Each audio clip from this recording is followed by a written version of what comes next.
Hi, good afternoon, everyone. I am Sabrina Ortiz Vasquez. I work at Centro in the Arts and Culture Department, and I will be introducing this panel, Playlist Loading, listening to Bad Bunny. This panel, we're going to talk about Bad Bunny and reggaeton as a musical genre. And while some claim that eso no es música, this isn't real music. Our panelists will engage with the rich musical history of reggaeton and the other genres that contribute to it. First off, I want to excuse one of our panelists who unfortunately couldn't be here today, Guarion X. He's from Orfeon San Juan Bautista. But we have Daniel Tapia here as a representative of Orfeon as well, with us present. First off, we have Miguel Zenon, he, him. So Miguel Zenon is a Puerto Rican alto saxophonist, composer, band leader, music producer, and educator. He is a multiple Grammy Award nominee and the recipient of a Guggenheim Fellowship and a MacArthur Fellowship. Zenon is a professor at MIT and also holds an honorary doctorate degree in the arts from Universidad del Sagrado Corazón.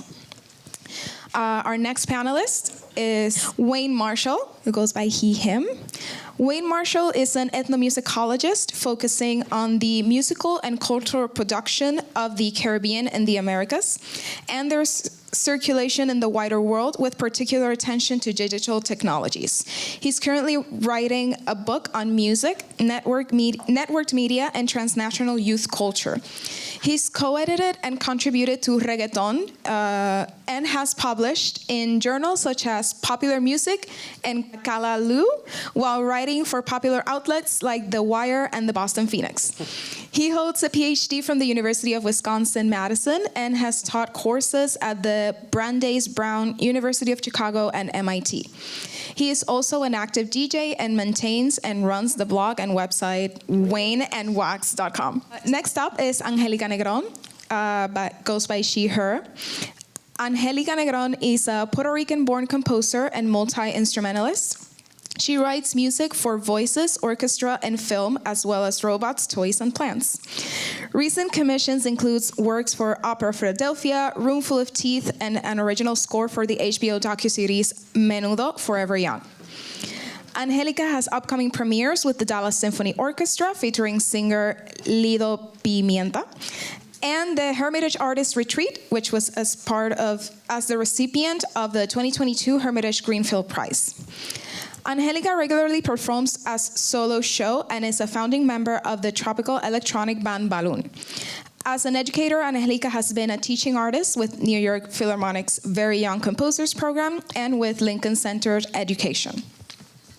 And last but not least, we got Daniel Alejandro Tapia, goes by he, him.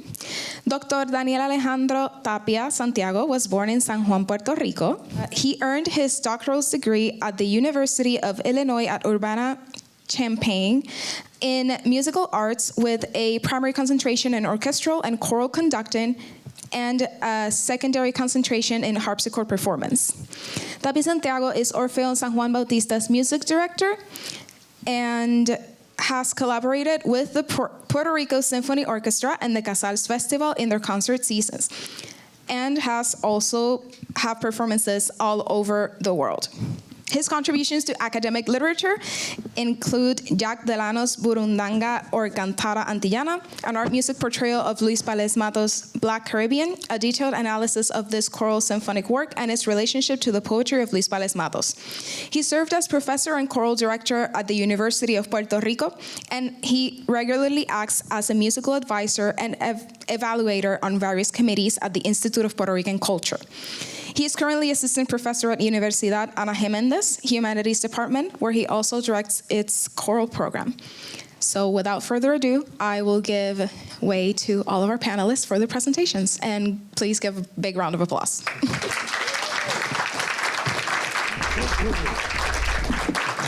Well, I guess I'll get this started. So great to be here with such an esteemed group of colleagues and so many friends and people who we know. I'm going to keep this short because I know we're trying to move it along.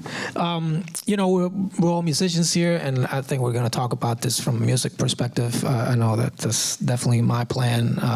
There's a lot of ways to think about music and what musical things mean. You could talk about lyrics and production value and a lot of those things. I guess my focus will be more on things that are more technically musical, like harmonic progressions and melody, and specifically on rhythm, which is kind of what I want to focus on just for this short time speaking to you today.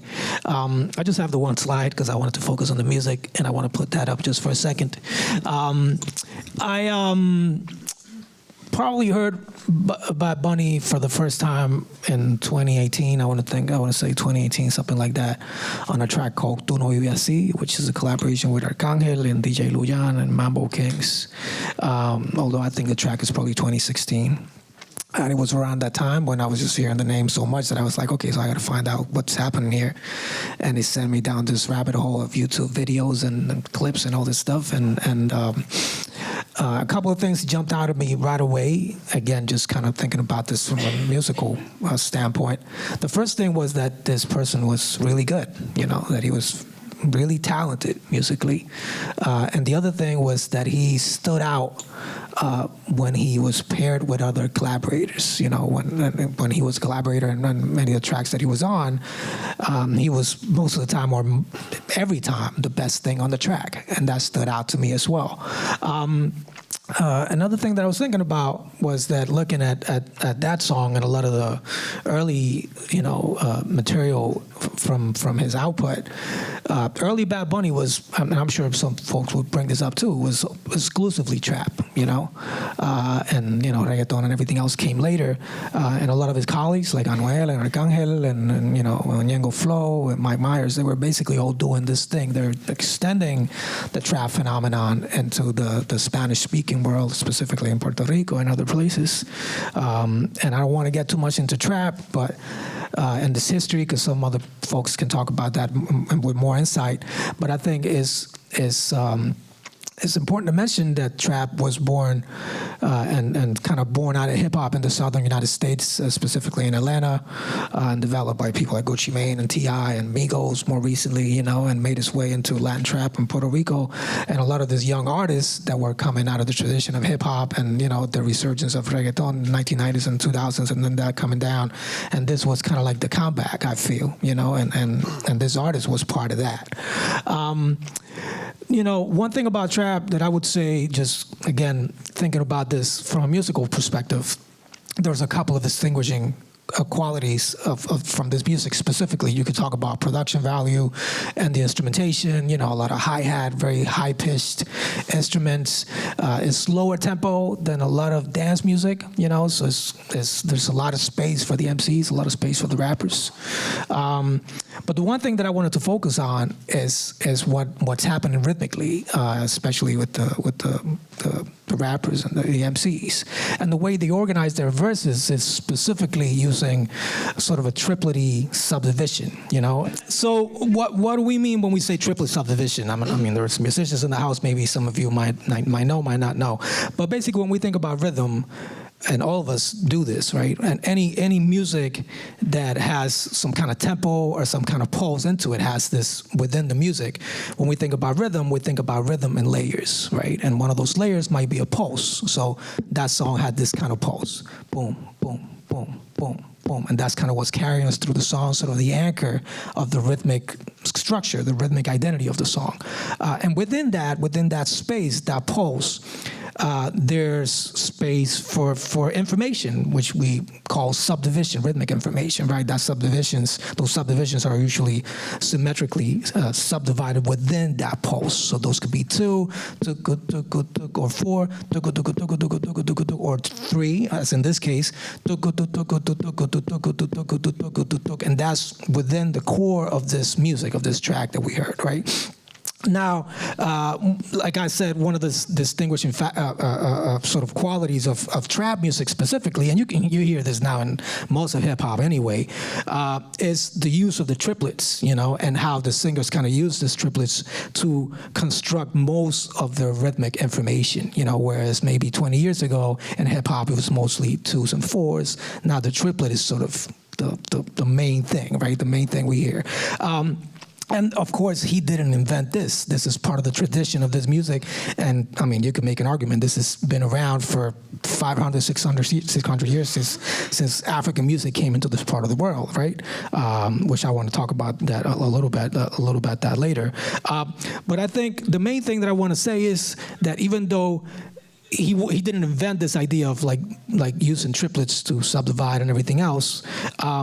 The way he does it is actually really advanced, and sort of virtuosic in many ways, and different than the way it's done by a lot of his colleagues, And I made some notes here, sort of myself, how he's expanding phrases, using motifs, doing 3 against 2, going over the bar line, all this like sort of nerdy musical terms that we musicians use. But for me, if I was just hearing the percussionists do this, I would be impressed, So it's impressive for me musically to hear someone like that coming out of this so popular music world, being able to manage this music like this, right? And sort of going back to this idea of the triplet, being an extension of Afro-derived music in this part of the world, when we think about salsa and bomba and plena and jazz and funk, all this music really shares a lot of the same roots, right? And those roots are in West Africa, and they made their way here and found themselves into all these different styles. So at its core, this music is very connected to that essence, right? To that the root of a lot of the music that we think of as, folkloric music from the Americas, and we think about, bomba and plena and rumba and guaguancó and salsa as something that's, okay, so that's Africa. Well, this stuff is also Africa, right? It's really coming out of the same place. And just as an experiment, I was kind of experimenting at home, and I kind of put together this mashup of the same song with some field recordings from Benin, which is Dahomey in North and West Africa, just to kind of see how it sounded. It actually sounded really good. So I wanted to share that as well.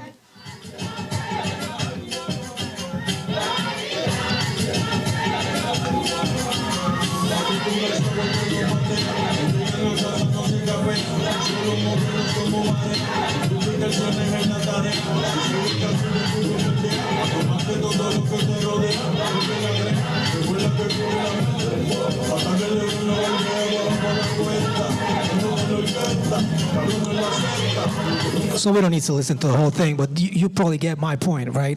All this stuff he's doing,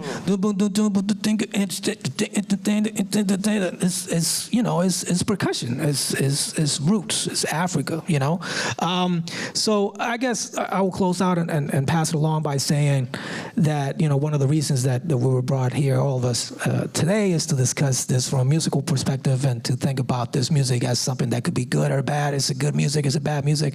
And that's really hard to define, the good music. I mean, it's very personal. A lot of that depends on the kind of music you've been exposed to, the stuff that's familiar to you, what speaks to you, your personality. There's many things that could define what that means to each one of us, right? And speaking just for myself personally, there are songs, the Bad Bunny songs like this one, which I absolutely love and could just listen to and repeat. And there are other songs that I'm like, and there are other songs that I just skip every time, right? Because it's not a totally general thing. I kind of find my way through certain things, certain tracks that I like better than others. But on the other side, on the flip side of that, if you ask me if this individual is musically talented or, a good musician, I would say that's definitely it, I mean, you can't really argue his musical talent, and you could even argue that if he had decided to, play the piano or the violin, he might be playing in a symphonic orchestra, or playing at Carnegie Hall, or if he played the saxophone or trumpet or drums, he might be a recognized, jazz musician, or he could be making strides that way too. But he decided to do this, and I think that the end result of that speaks for itself, and it's one of the reasons why we're here today. Thank you very much. Thanks.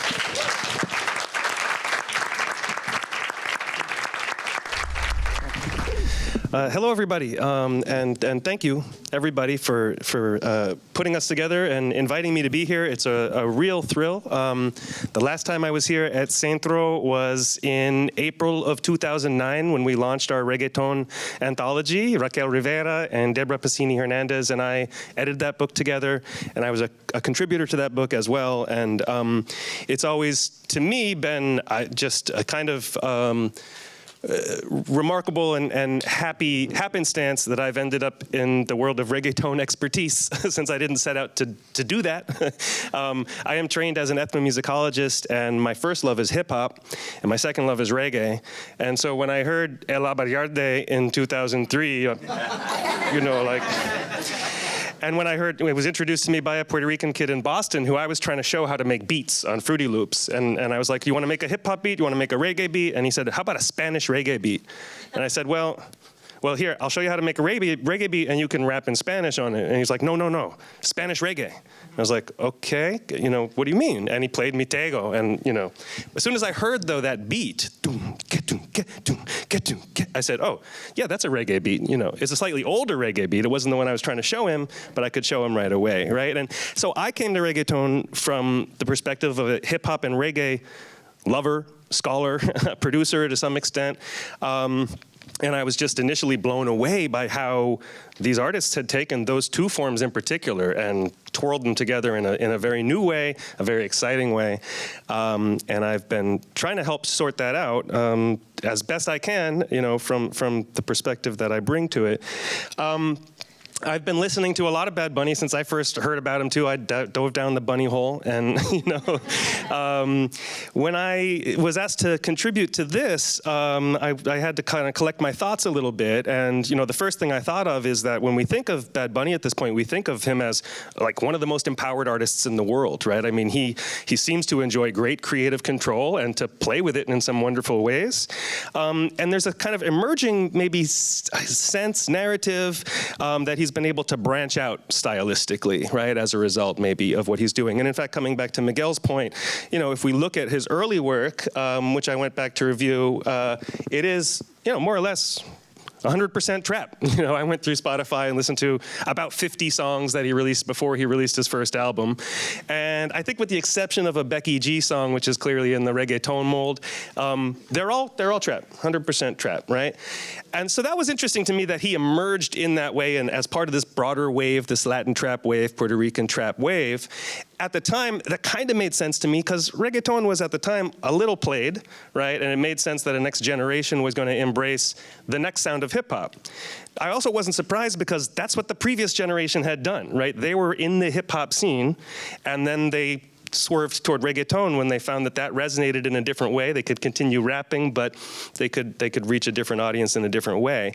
And so there's a way in which I think Bad Bunny's trajectory is in fact quite consistent, even with this previous generation, especially somebody like Tego. And I'll come back to the Tego comparison before I'm done. But if we look at Wikipedia on Un Verano Sin Ti, we see that it includes apparently 43 genres, right?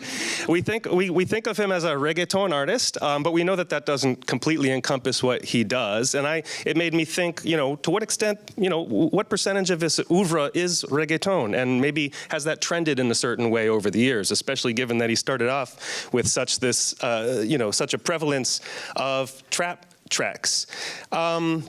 And, obviously, we don't know who wrote this or how many people wrote it together. It does amuse me that the one thing I seem to have clicked through was the Chillwave entry. I know what that is. Yeah, I know what that is. But I also think this is going like a little far. I mean, we can split musical hairs, hopefully. What I decided to do actually is probably going to demand that we split some more musical hairs because I put on my wonky musicologist hat and I said, all right, I'm going to try to sort of, in a rough way, identify all the genres that Bad Bunny has employed on his albums since he became an album artist, right? So if we start with Por Siempre, you see, in fact, that it begins very solidly in the trap genre. And, again, we can split musical hairs. People might disagree with some of my assessments here, but I've got my reasons, and at least go with it for now. So we begin in trap, right? Then we get this little pop punk song, but it's also grounded in a trap kind of beat. Occasionally we get some more sort of what I'm categorizing as hip hop, R&B, pop style tracks. And we get this little kind of cluster of reggaeton in the middle, but that's pretty much it, right? I mean, he hasn't done too much reggaeton at this point, although, the world he's functioning in is kind of still using that as shorthand for who he is. Now, His following album, of course, the collaboration with J Balvin, has him more or less doubling down on the reggaeton, partly because of who he's collaborating with, right? And so, in fact, we get almost, mostly a reggaeton album with some little tinges, from other genres. And one thing I did kind of note is it seems like his music is becoming a little more tinged in certain ways, without maybe wholesale adopting other genres. There's a couple trap tracks on here, but here we sort of see him getting deeper into the reggaeton lane. When we get to Yo Hago Lo Que Me Da La Gana, we see, we begin in a funny place, right, with that sort of bossa nova track. We get a taste of reggaeton, we go to trap, and then bam, we get this huge reggaeton set in the middle, So it seems like when he finally comes to this album, he's thinking of himself as that kind of artist, addressing that kind of audience, using that kind of sound to do so, but still with some pretty good sort of representation for that trap sound that he was known for initially. All right, the next album, we see, I guess, a little more variety, right? We still, I'd say we have a preponderance of trap and reggaeton tracks, but increasingly, again, those tracks show other kinds of influence. We get a trap song with some bachata samples. We get trap songs that mix with various kinds of sounds from rock. We get a little bit of EDM dabbling. But, still there's a kind of genre coherence here, still grounded very much in reggaeton and trap. When we finally get to the 43 genre, Un Verano Sin Ti, I've tried to be judicious here, and yeah, there's a little more variety, but, maybe some chill wave, I don't know. But again, for the most part, we see that he's really settled in at this part into, I think, being a sort of reggaeton artist. As Petra talked about in her keynote this morning, he, in his Coachella set, right, really doubles down on waving the banner for reggaeton, representing that history, and, even more so than the broader context that he was offering. Again, there's lots of tinges here, and the other thing that I didn't realize, but that emerged in the keynote this morning, is that Titi Me Preguntó features his Dominican aunt, which explains the bachata in that song, which I hadn't necessarily thought of it as having a more meaningful presence aside from just that bachata sounds cool, right, and has been a part of the reggaeton mix since Looney Tunes started putting it in their tracks. But that does kind of bring it into a little bit more relief as kind of maybe a very thoughtful and deliberate decision about what song to put to that beat, right? And I guess maybe just to try to sum up a little bit, although I'm hoping we can try to unpack some stuff maybe in the discussion afterwards. On the one hand, I think we're tempted to think of Bad Bunny as exceptional. He certainly is exceptional in a number of ways.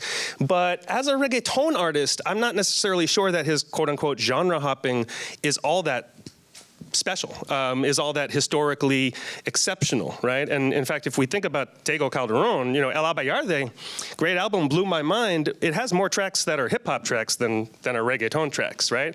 In fact, his first three albums, Subestimado, Contraataca, all have more hip-hop tracks than they have reggaeton tracks.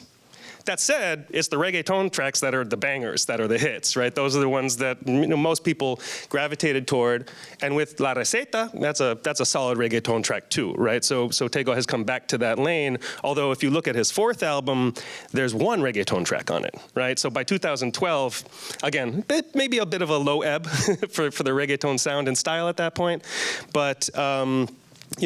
I guess I would say, and of course, maybe Tego himself is also exceptional in this way, but a big part of the reggaeton story and part of why I was able to navigate my way into it, even as an outsider, was how grounded it was in hip-hop and hip-hop aesthetics, and that it has remained so. I think that's true for the turn to trap in his early career, and it's true in the ways that his rapping voice, which is a really important part, of course, of his sound, and something that doesn't exactly show up here, has continued to be that really single coherent thread that brings all of this varied music together.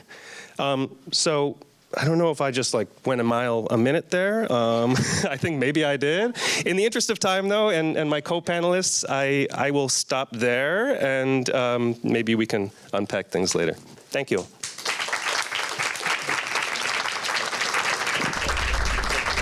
everyone. I'm Angelica. I grew up mostly as a violinist, and I was raised in Jardines de Country Club in Carolina.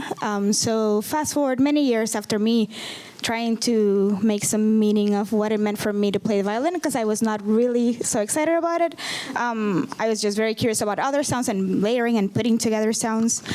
So fast forward many years, and I would say about 20 years ago, I discovered Fruity Loops, actually, which is what we were talking about, the software for making beats. And I remember not really liking the sounds that came with it. And I discovered it because if you went to any music store in Puerto Rico, it was the reggaeton ready computer.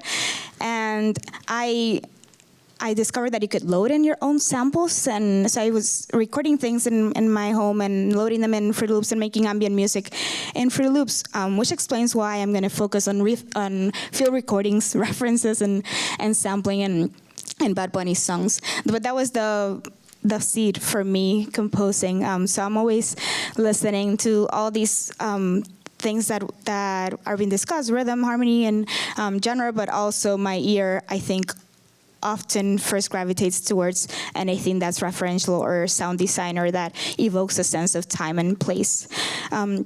So before I dive into a bunch of musical examples, that's a little ambitious, we'll see how I do. 2 quick definitions. When I say field recordings, I refer to audio that's captured outside of a controlled studio environment. So it could be nature sounds, it could be sounds from urban environments, people talking, found sounds, etc. And when I say samples, I'm talking about the reuse of a portion or a sample of a sound recording in another recording. And sometimes that's rhythm, sometimes a melody, a texture, a speech, sound effect. It could be very short, it could be longer. And as we all know, Bad Bunny uses a lot of samples, so I'm going to focus on a few of them. But I'll start with field recordings. In Bad Bunny's catalog, we don't hear as many field recordings in the past. There's one example in the song called Trellas that is very subtle, so listen very carefully. It's just how it begins. You might miss it, but it's very subtle, but it's there, and it's there for most of the song. And it's nighttime sounds, it's stargazing. So immediately when you hear that, you're there, right? You get a sense of place, and it sets the stage for what the lyrics are painting. His latest album, Un Verano Sin Ti, uses a lot of field recordings throughout. So the first thing we hear in the first song, Moscow Mule, is this.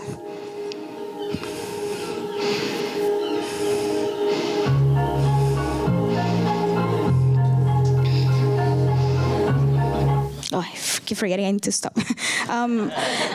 So the field recordings are used throughout in various songs in this album, and it's to evoke the texture and atmosphere of, again, a sense of place. In this case, the beach.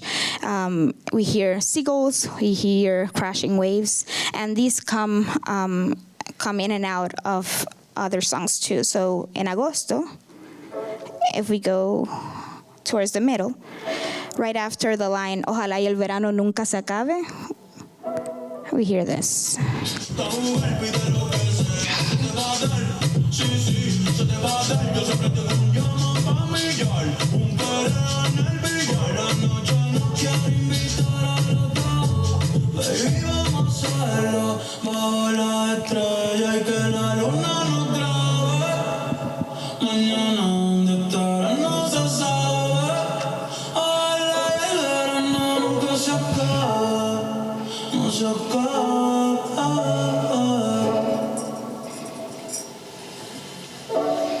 So we get this kind of nostalgic longing for this endless summer soundscape that is washing over at the end of the song.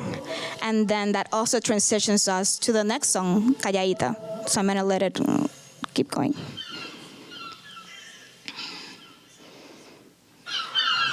That's the beginning of Calladita. And then we hear this again in Enséñame a Bailar. Towards the end, it's an interesting use of it because it's, I won't play it, but it's the cutoff is kind of abrupt. Usually these kind of recordings are dovetailed into the next song or are fade out. mi mente clásica decreciendo. God, trato, pero no sale de ahí. But yeah, the fade out. So what I love about this is that this feels like a really interesting contrast with the electronic elements, with the production, with all the heavy beats and this nostalgic synths. But at the same time, this album is so full of these dreamy, nostalgic synths, and these field recordings seems to be and very much in conversation with that, and also adding to the narrative of this endless summer. I want to go to some references and samples that are very, very specifically Puerto Rican. So the first one is El Caso de Rolandito, Prohibido Olvidar, who disappeared in 1999 in Toa Alta, and the song Rolandito, who you can, a lot of people have said that it's about him being lost as an artist and finding himself, but he uses the case of Rolandito for the basis of that. And I'm just gonna play the beginning of it. Oh, sorry, I forgot to talk about Aguacero. Yeah, there's rain there too. And again, painting very kind of vividly the lyrics, at least in a very literal way. Though the song is about another thing. Okay. So in Rolandito, we start with this kind of ethereal woman voices that are paths, almost like sirens.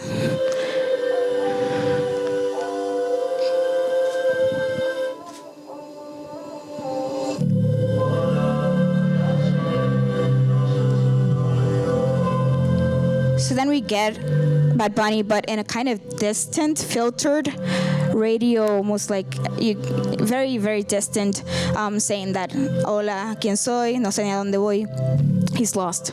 And then the next song in the album, Estamos Bien, also has the same ethereal paths, but a little more joyful and less long, just a little more space in between.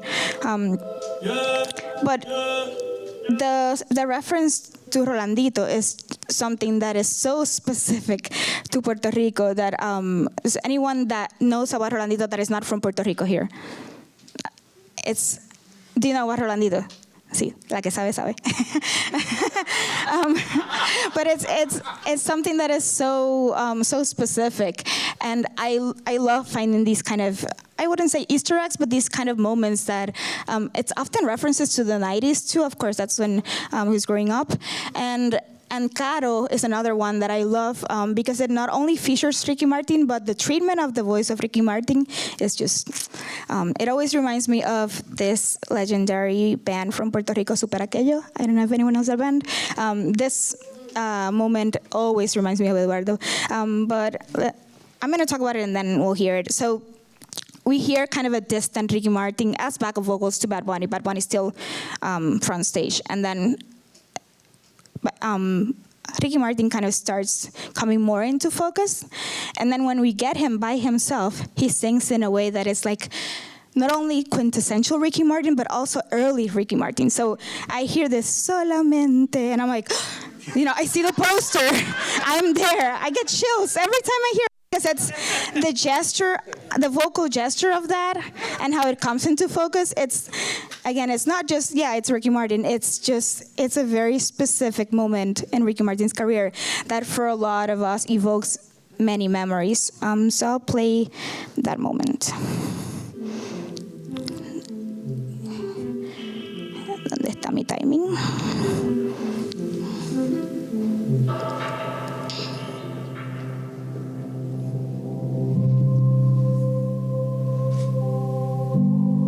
I mean, Super Aquello, right? Full.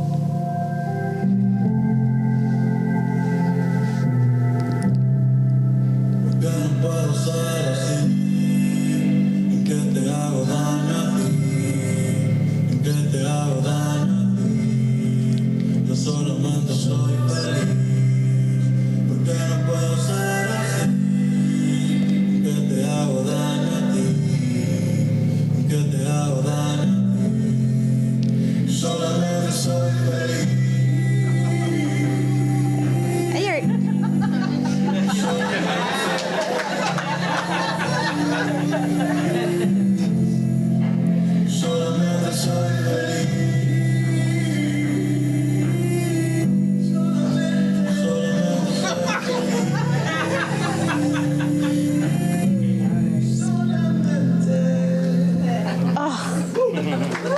Yes.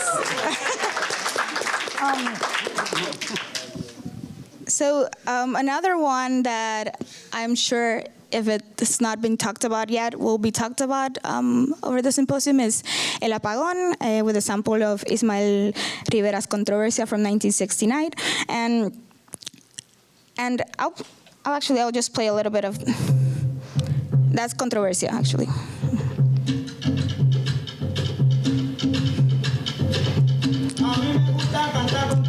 So it's not only the sample from the song, but it's also, there's a radio interview on Radio Voz that is juxtaposed at the same time with the sample. And obviously this song is a reference to the frequent power outages that we have in the island. And what I love about it, again, in the sense of creating this sense of place, is like he's talking about being in the bleachers, and when you are with your friends and there's no power, and then these are instruments, this acoustic kind of instrumentation, it's very much places you in something that you could see the people playing this. It's not only, it just puts you in a place very specific. This song, Antes que se acabe. Pero sobre todo mucho, mucho, mucho, mucho. So again, a sample of an iconic astrologer and TV personality, Walter Mercado.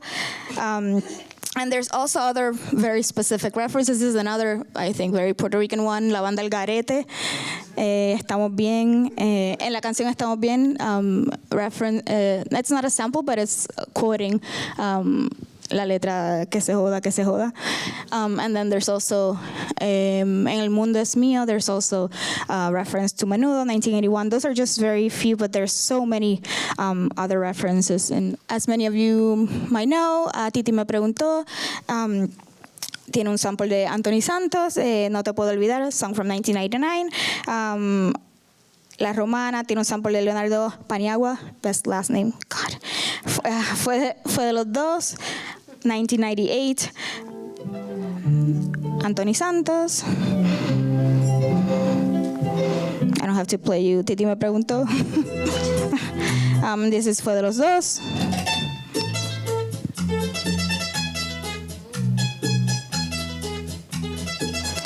And then keeping with the Dominican theme, and Después de la Playa, there's a merengue mambo in the middle, right? That was composed by the Dominican Dahian El Apechao. And what I love about that is the detail of the miking of his voice. He goes from clearly a studio mic, which is what we're used to hearing, and then in this part, the mic changes to a live mic. Me fui muy parando. Espérate. No.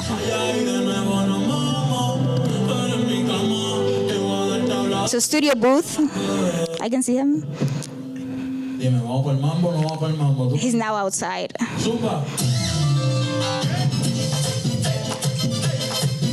It's a very different mic, and that also creates kind of this sense of place of like, for me, I'm like at a fiesta patronal.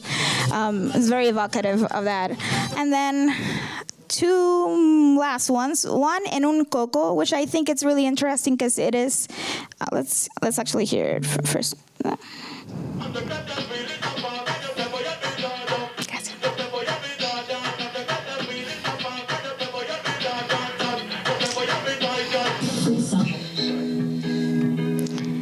So I think this sample is really interesting because I was sure that it was a sample of something, but it's not. It's him. But it sounds like early playero. It's placing me in my high school in Carolina, and it's this idea of using sampling not only as a clear specific reference or something, or sampling, taking something and then placing it in another place, but also the idea of sampling more open and more general and play that with that and turning it upside down. And then I'm not gonna talk about this one, but I'm not gonna play it, but Si Veo a Tu Mamá, which has the Girl from Ipanema kind of Casio tone version of it in the intro, which for me, what's really interesting about that is that there's this, the Girl from Ipanema, this obviously bossa nova classic, has been abstracted to almost a place of elevator music or musak, and which is kind of like what he's referencing there. So it's like if he sees his mom's ex, and it's like almost this waiting elevator music with this sounds, and also with the changed chord progression, but no time for that.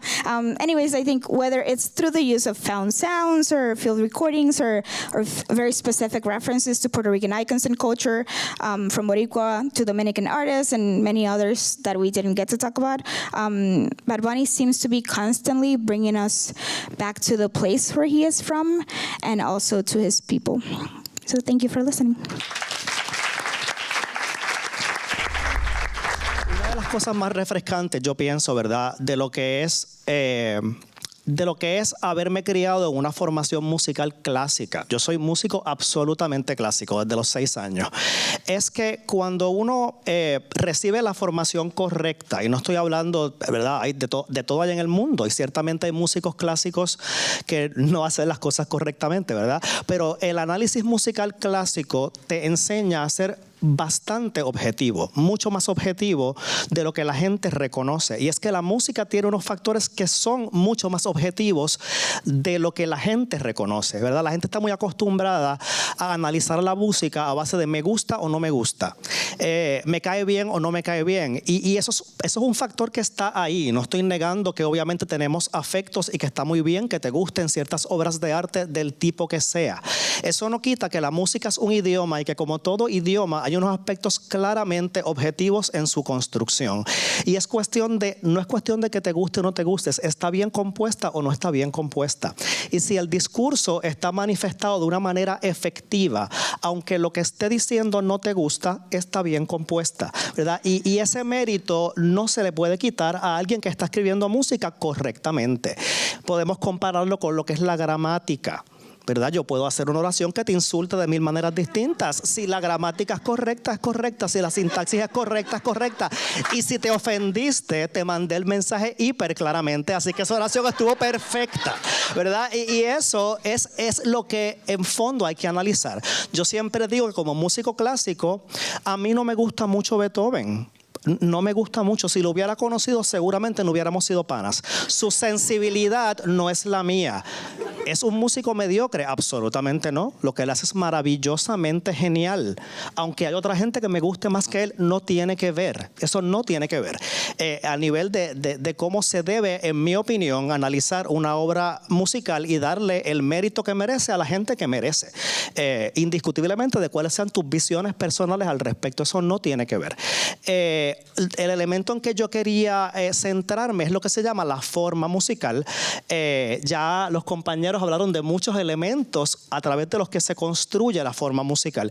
Y es como hablar un poquito de lo que es la sintaxis en el idioma. Tú tienes elementos como lo son el fonema, ¿verdad? Las letras que se construyen en palabras, que se construyen en frases, que se construyen en oraciones, que te lleva al párrafo, que te lleva al ensayo o que te lleva al libro de 400 páginas, ¿verdad? La forma es esa arquitectura más amplia que puede tener una obra musical y que se nutre de todos los elementos, de muchos de los elementos que los compañeros han discutido, ¿verdad? En términos de ritmo, en términos de armonía, en términos de citas tomadas prestadas de otros recursos, de otros compositores.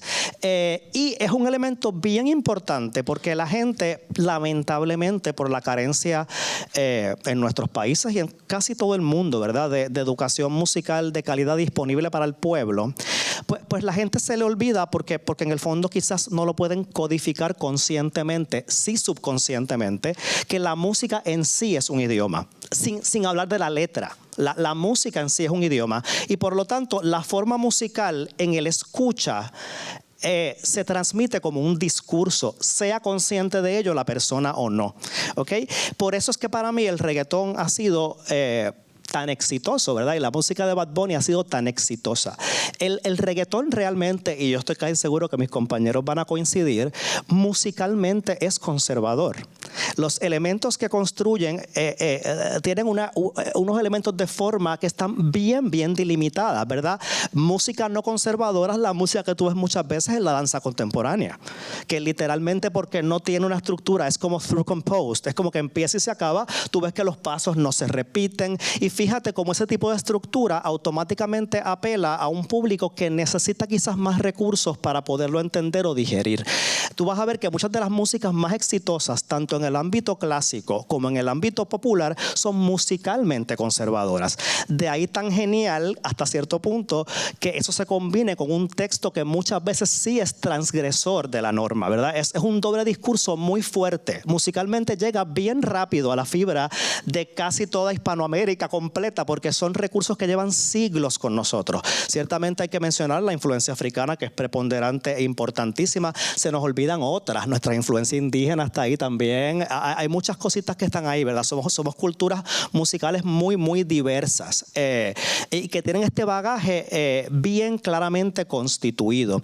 Y en ese sentido, pues no debería sorprender que una música que viene de unas tradiciones tan ricas, tanto en el ámbito popular como en otros ámbitos, comparta muchos de estos elementos. Cuando hablamos, por ejemplo, de lo que es la forma musical, pues tenemos varias cositas que se pueden mencionar. Está lo que es la forma estrófica, ¿verdad? La forma estrófica es aquella donde tú repites una melodía casi igual o con pequeñas variaciones mientras la letra va cambiando, ¿verdad? Así que la melodía casi no cambia, se repite sucesivamente. Sobre eso se superponen estrofas que sí van cambiando. Muchas de las canciones populares, incluso también clásicas, voy a poner un ejemplo clásico ahorita, son de estructura estrófica. Otra forma bien tradicional dentro de lo que es la música, tanto clásica como folclórica o tradicional en las Américas y muchas partes del mundo, es la forma binaria, AABB. Muchos villancicos navideños son en forma AABB. El bolero Olas y Arenas es en forma binaria.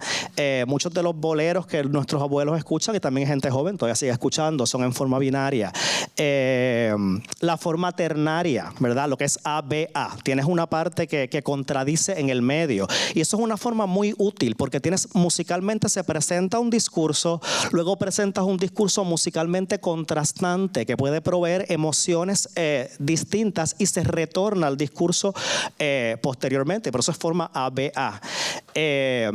Y podemos ver ejemplos de eso muy efectivamente empleados en las obras de Bad Bunny y de muchos otros artistas contemporáneos, pero ciertamente muy inteligentemente empleados en su música, ¿verdad? Y voy a mostrar varios ejemplos.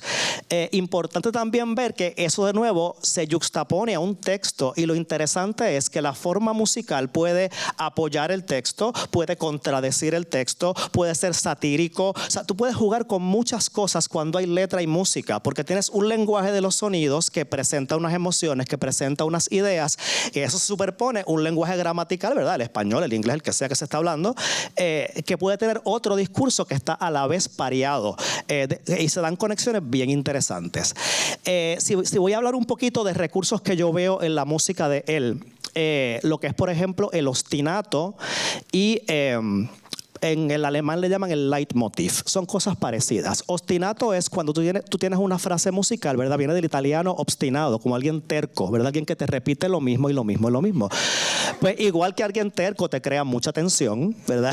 ¿Verdad? Porque te sigue con lo mismo y tú estás loco porque se resuelva esa tensión. Los ostinatos crean tensión musical. Tú estás loco por ver a dónde lleva ese patrón que se repite continuamente. Por otra parte, no solamente crean tensión musical, sino que son excelentes recursos para conectar, por ejemplo, canciones estróficas, o para, por ejemplo, crear contraste en la forma. Cuando para el ostinato, sabes que viene una sección nueva, que puede tener un lenguaje distinto, un discurso distinto. Cabe señalar que también esto es fundamental para poder bailar las cosas, ¿verdad? La gente que baila en una fiesta, y de nuevo no estamos hablando de pilóbulos, por ejemplo, gente profesional que puede bailar danza contemporánea, no, la gente que baila merengue, que baila salsa, que baila bachata, necesita predecir lo que va a pasar. A menos que tú seas del New York Ballet, no vas a poder bailar algo que no predigas lo que va a pasar. La forma musical es esencial para que tú sepas a dónde va, y por eso es que la gente la baila también. Aunque nunca haya escuchado la canción en su vida, sabe por dónde va porque puede predecir patrones que están ahí empotrados. Si la música no tiene eso, no es de gran éxito en términos de su apoyo masivo. Quizás habrá unos círculos que sí la aprecien, pero no masivamente. Te puedo mostrar ejemplos de lo que me refiero en Monteverdi, música renacentista. Tú tienes abajo un ostinato. Pam, pa, pam, pa, pam, pa, pam, pam, pa, pam, pa, pam, pa, pam. Eso se repite por toda la canción, literalmente. Y vas a ver cómo es un hilo que te lleva conduciendo la pieza y cómo la canción va variando pequeñas melodías, ¿verdad? En cuanto a lo que es el recurso de ese ostinato y cómo eventualmente, no te la voy a poner completa, es larguísima, ¿verdad? Pero cómo eventualmente cuando para, pues sabes que tienes un tema distinto. Ese es el ostinato que se repite.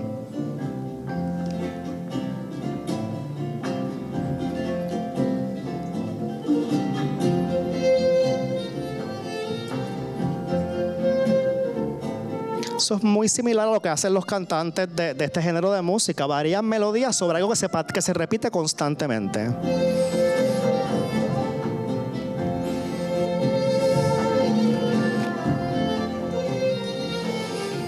Bueno, por ahí sigue Monteverdi con su bello ostinato. Otros ostinatos más famosos, ¿verdad? Porque otro recurso que tiene el ostinato es cuando se combina con lo que es el leitmotiv, que coge cierta personalidad. El ostinato es representativo de alguien, de un personaje o de una emoción. Y bueno, estoy seguro que lo van a reconocer enseguida.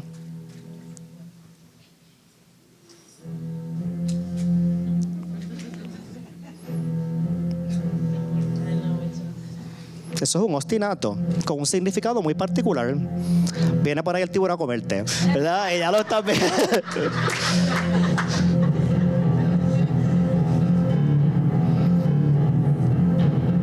Y crea tensión inmediatamente, ¿verdad? Estás loco porque se resuelva de algún modo, que se lo coman o no, pero hay que resolverlo, ¿verdad? Y todavía sigue debajo. Bueno, no lo voy a poner completo. ¿Dónde vemos esto? Por ejemplo, la compañera utilizó el ejemplo de... Perdónenme, sigue el ostinato. Es más terco de lo que quisiera. La compañera menciona Calladita, por ejemplo, y el sampling inicial que coloca.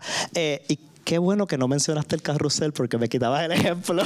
La pieza comienza con un sonido de carrusel que se repite en diferentes momentos de la pieza. Y tú lo puedes analizar desde el punto de vista número uno, de un ostinato que crea conexiones en una canción que es estrófica, Calladita es estrófica, pero también te recuerda lo que está hablando el texto, ¿verdad?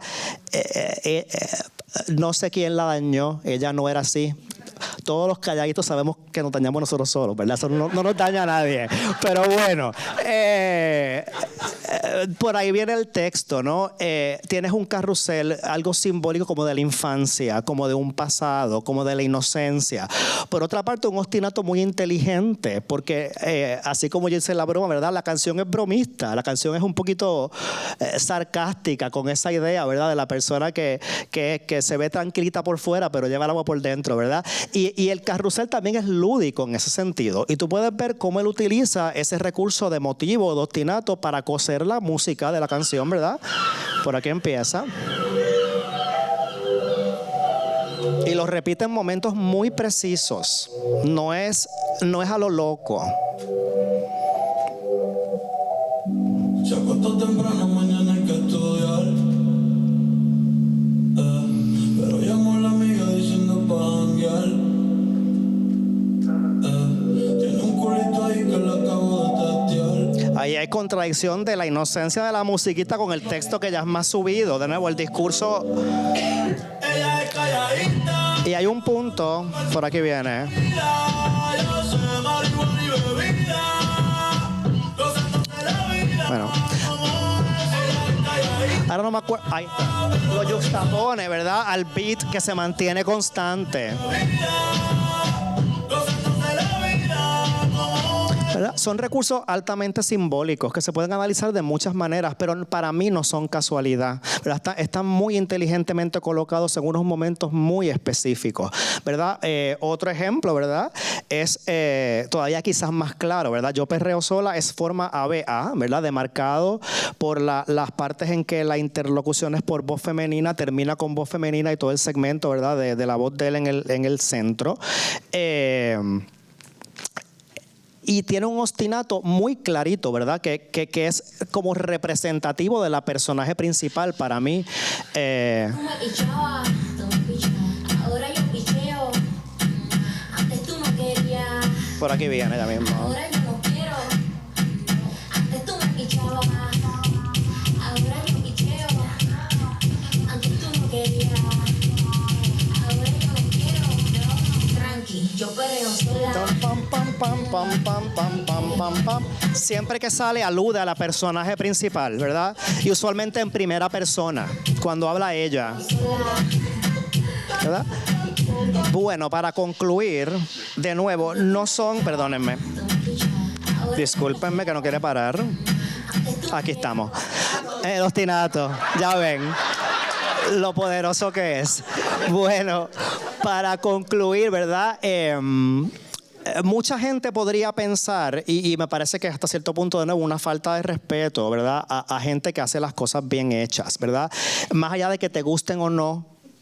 Honestamente, yo no escucho esta música. Yo soy un músico clásico. No tiene que ver. Mi deber es analizarla por lo que está ahí. Me parece una falta de respeto cuando quizás la gente dice, no, eso no son ellos. Eso es que hay alguien, qué sé yo, eso es casualidad. O eso es que el productor. Yo soy músico y yo sé que para que las cosas salgan bien, uno tiene que estar encima de las cosas, ¿verdad?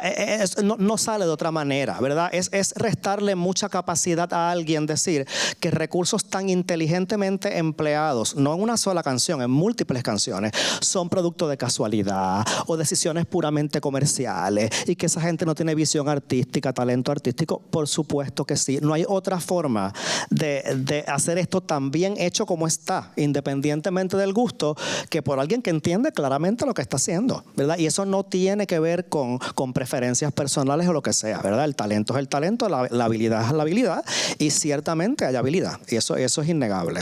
Así que bueno, con eso termino.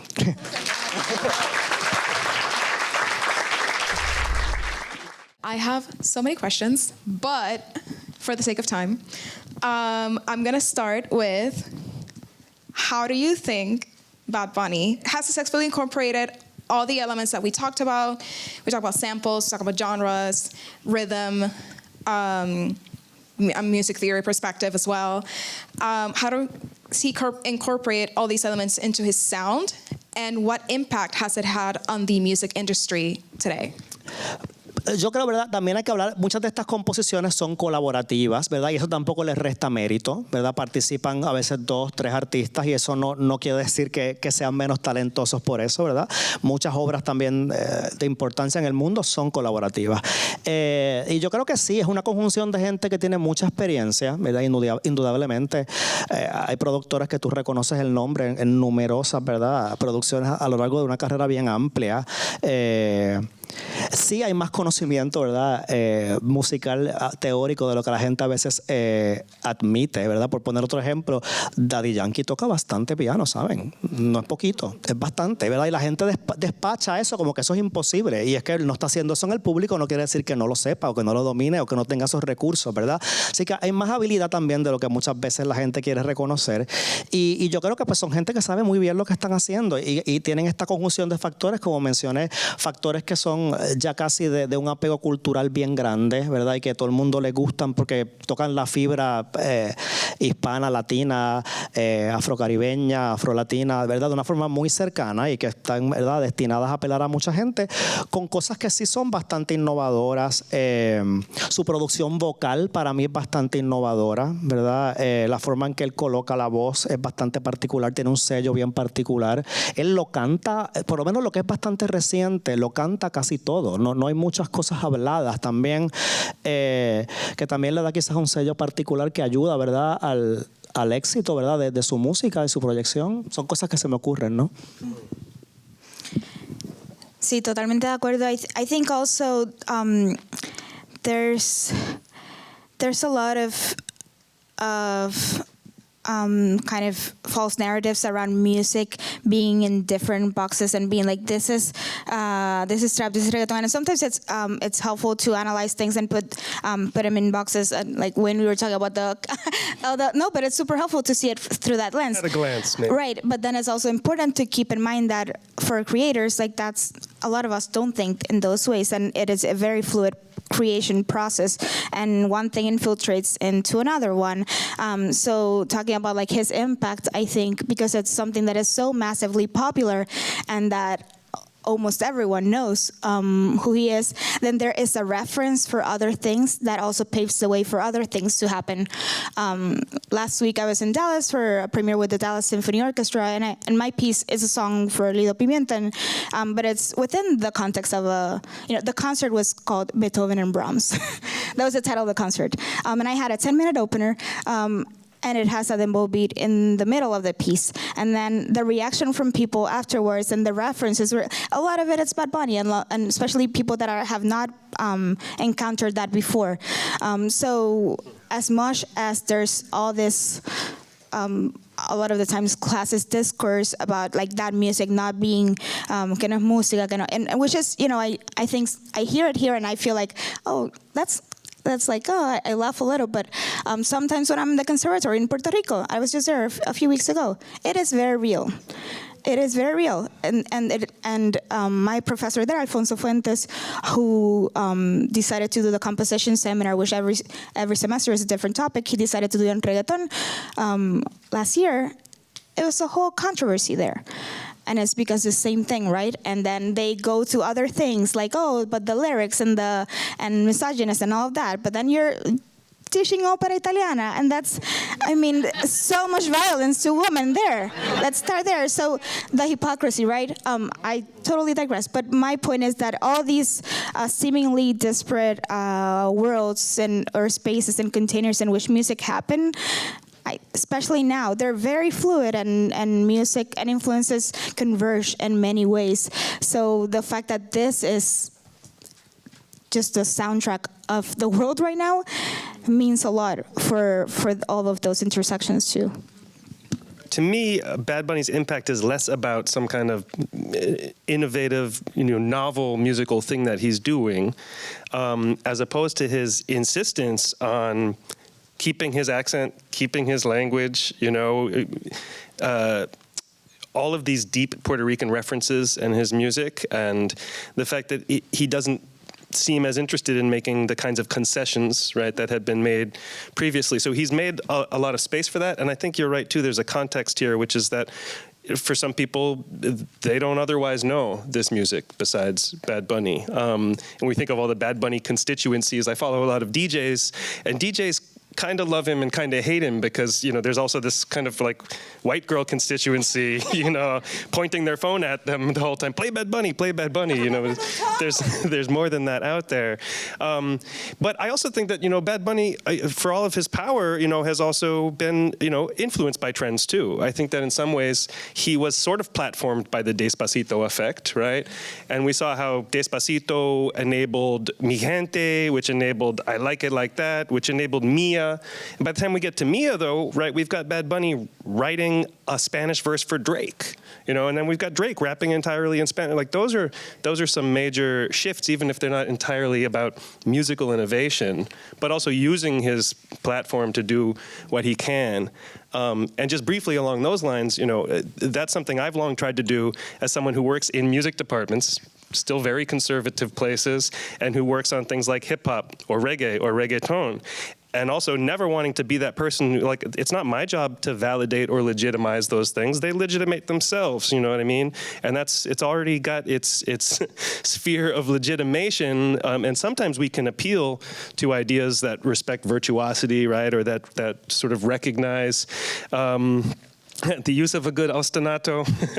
I always remind my students, though, at Berkeley that, we forget what that word means and that it does encode a kind of Eurocentrism. Like, why don't you keep changing? Change already, do something else, But it's dance music, too, right? I mean, that's a huge part of it. And so, I think I would maybe credit him with more broadly making more space for that, to the point where, as we've already noted, there are currently 2 regional Mexican songs in the top 10, right? One of which features him, and one of which is actually higher by Peso Pluma. And I don't know, that seems revolutionary to me. That's never happened in the history of the American pop charts. So, I'm hoping that, combined with maybe some of what we're seeing as far as on Un Verano Sin Ti, with maybe a little more freedom to experiment, might in fact lead somewhere else too. I would just add really quickly, because I obviously agree with everything that was said, that you heard us all, musicians referencing things from the past, music that we like, music that influenced us, and music that we connect to a lot of this music, using that as reference. And it's important to think about creators as individuals that don't just happen. This takes time, takes a lot of study, kind of looking back at what came before us, studying it, kind of building it up. And to Benito's credit, he constantly references his heroes, people like Tego and René and Vico C and even Maelo, Hector Lavoe. He constantly does this, he's clear about the fact that he didn't come up with this. He just kind of happened to just embrace it and put it within a specific persona and just present it, honestly, and it just happened to hit, and I think it's important to think about it that way. One last question, super fast. I feel like we've already touched on this a little bit, but how can we effectively analyze in the absence of a score? I know it's hard. Given the what insights can we gain from that analysis? Reggaeton or all these songs don't generally have a music score, and if they do, it's more like not the music score that you would expect to analyze, like harmonies and like a key to it. How do we analyze that? How do we get into it? I'm not sure I have an answer, but I do have seen a bunch of Bad Bunny scores because it's very popular for string quartets to play at weddings. So they are out there. They are out there, and piano reductions too. But I do think it's a good reminder, especially for academia and for conservatories, that people make music in so many different ways. And the paper is just one way, even though in a lot of places it's taught as the one way in which music culture is and music is done. So I think we're musicians, and we're also creative listeners and creative analyzers. So we find ways to transcribe, like what Miguel did. You look for samples. You go to whosample.com. You go to the string quartet version of something, in which maybe when you're not hearing all the production elements, you're hearing the distilled version of like the harmonies and the melody, how they're moving. So I think you just have to adapt to where the music comes from, and then find an entry point and then run with that. Yeah. It's actually, for me, a lot more fun than with a music score. Yeah. It definitely is. A teacher once taught me that in order to analyze music, you first have to ask, what is the effect? That's where you actually come, backwards. You go to the effect first, and then you see ways in which the person who wrote it achieved that effect. So if you work that way, which is, in my opinion, the best way to analyze any form of music, whether it has a score or not, then it's quite easy to navigate, because you first go about what is felt. You go about what is felt, and then you find ways in which that is happening, whether it's samples, whether it's particular rhythms or other genres that are being integrated, and that's how I think you should analyze almost any music, even if there's a score or not. All right, I'm going to be the annoying ethnomusicologist here and say, there's long been a discussion in musicology, especially initiated by a scholar named Christopher Small, who wrote a book called Musicking. And in Musicking, he really warns us against mistaking the music for the score. He ultimately defines musicking as a process that brings us into relation with one another. It's not, and musicking is something that we all do together. We've all been musicking here every time we've pressed play, and we've all engaged with it together. And I also think it's really important, again, not to necessarily need to valorize, especially Afro-diasporic music in these Eurocentric terms, right? We can talk about print scores as the European print interregnum. A few hundred years in the midst of the entire human history of musicking, where that became that became a focus. But it's a really narrow window, and even a narrow cultural window when we think about who was doing that.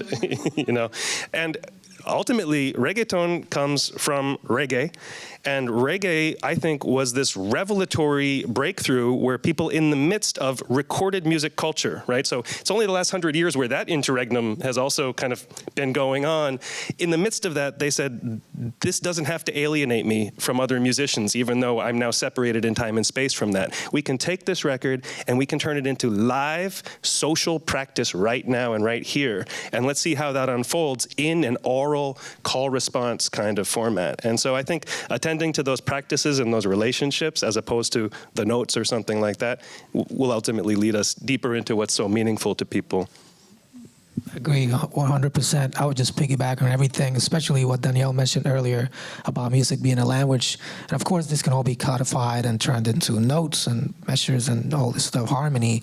But we also, kind of going back to what Wayne was saying, most of the music that's being made in the world right now and that's been made through history has not been written down and has been made by musicians who don't read any music, And most of the music that we love is sort of made by these musicians who really treat it as a language, So it's great to have it as a source and, being played by string quartets and all that stuff, and just to kind of have it codified like that, but that doesn't really define it as music. Music is just like this language that we can kind of get in and out of in different ways. So the question I have is about his sonic aesthetics as a vocalist, because he's somebody that él del día, right? Bad Bunny, he's somebody that experiments with aesthetics like a lot, right? Visual aesthetics and even the kind of genre hopping that you've all been talking about. But what I'm curious your perspectives as musicians about his vocal aesthetics, right? And how that moves or doesn't change and shift as he hops through genres, particularly with these more recent collaborations with like Grupo Frontera and the corrido. So a friend, I come from California where people are like, pero no está cantando un corrido, eso no es un corrido. He's just doing what he does. But he kind of that's actually the first time I've heard him trying to like sing something that's a different kind of genre almost, right? So I'm wondering what your perspectives are on that. I'll just go quickly because I think that's kind of the point I was finishing on. But I think you're right about the Grupo Frontera song. He is singing in a slightly different way on that one. Not the por ciento, the other one.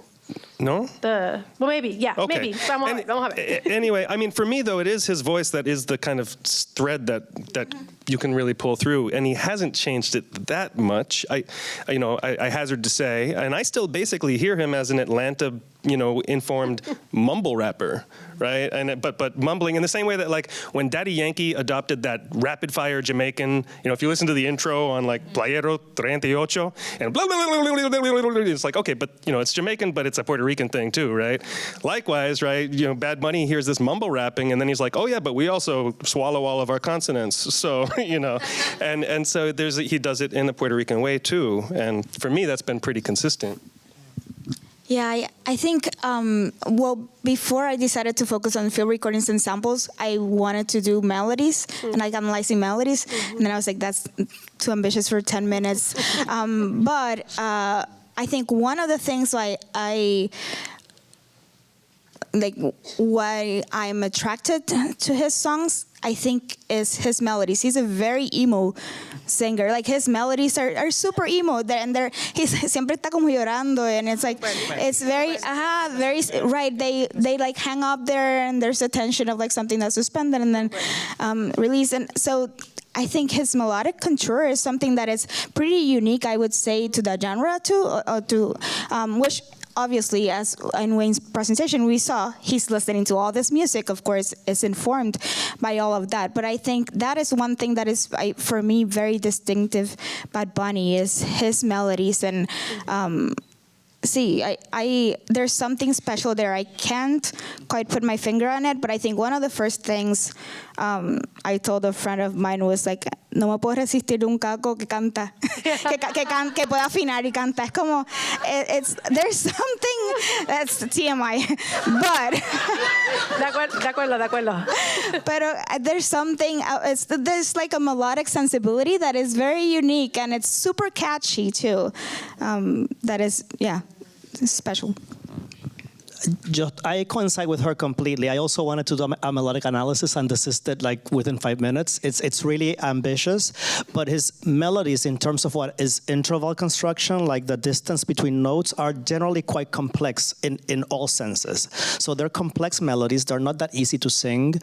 They have very pretty, if I can use a word, like very attractive contours, very, very, very, very attractive shapes.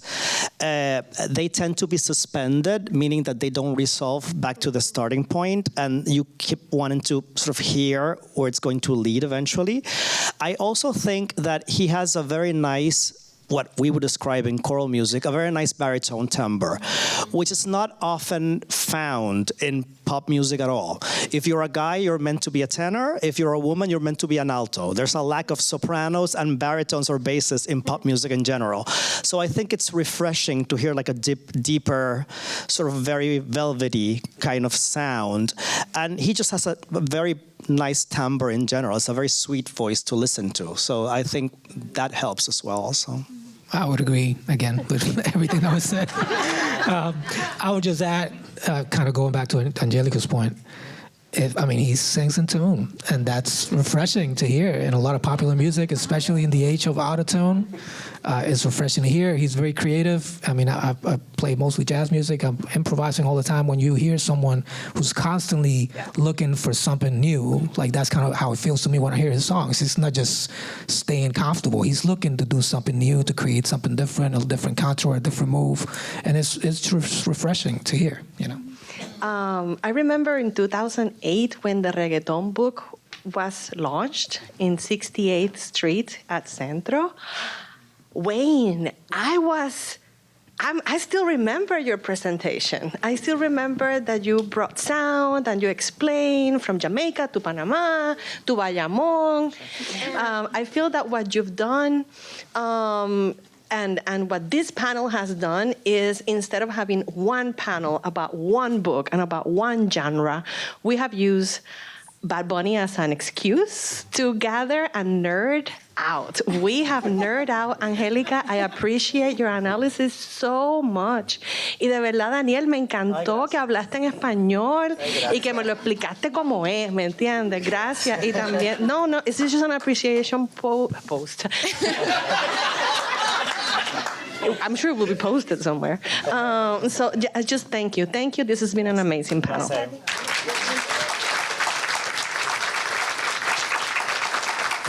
Yeah, just one last note. I agree. We definitely nerd out in this panel, and I love it. It was a treat. Thank you for your time, and thank you for being here and for everything you said. Great.